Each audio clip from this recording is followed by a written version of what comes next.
Nellore city 42 కార్పొరేటర్ని. గతంలో ఇప్పుడు corporation వచ్చిన తర్వాత కార్పొరేటర్గా 42లో గెలిచాను. మన వైసీపీ ప్రభుత్వం నుంచి కొన్ని అభివృద్ధి పనులు కూడా చేశాను. వాటిలో కొన్ని రోడ్లు కానీ నా చేత అయినంత వరకు చేశాను.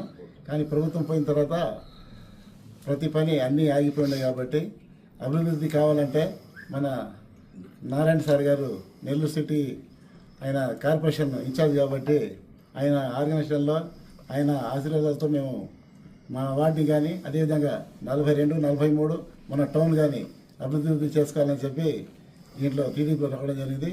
మనకి సహకరించిన అబ్దుల్ అజీజ్ భాయ్ ఆయన గతంలో మేయర్గా చేసిండారు.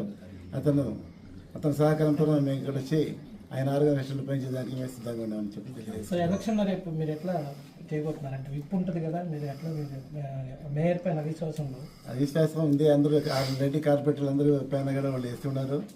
నేను కూడా దాంట్లో డిప్యూటీ మేయర్ కూడా పోటీ చేశాను. దాంట్లోనే ఉండాను కాబట్టి పోటీ చేశాను.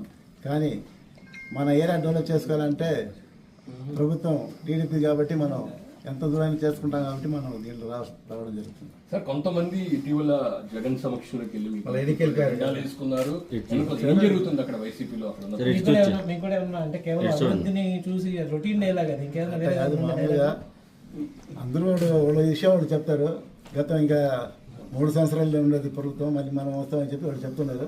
కానీ అప్పుడు దాకా మనకి అభివృద్ధి కావాలి కాబట్టి మన వార్డులో డెవలప్ చేసుకోవాలని చెప్పి మనం ఈ నిర్ణయం తీసుకోవడం జరిగింది.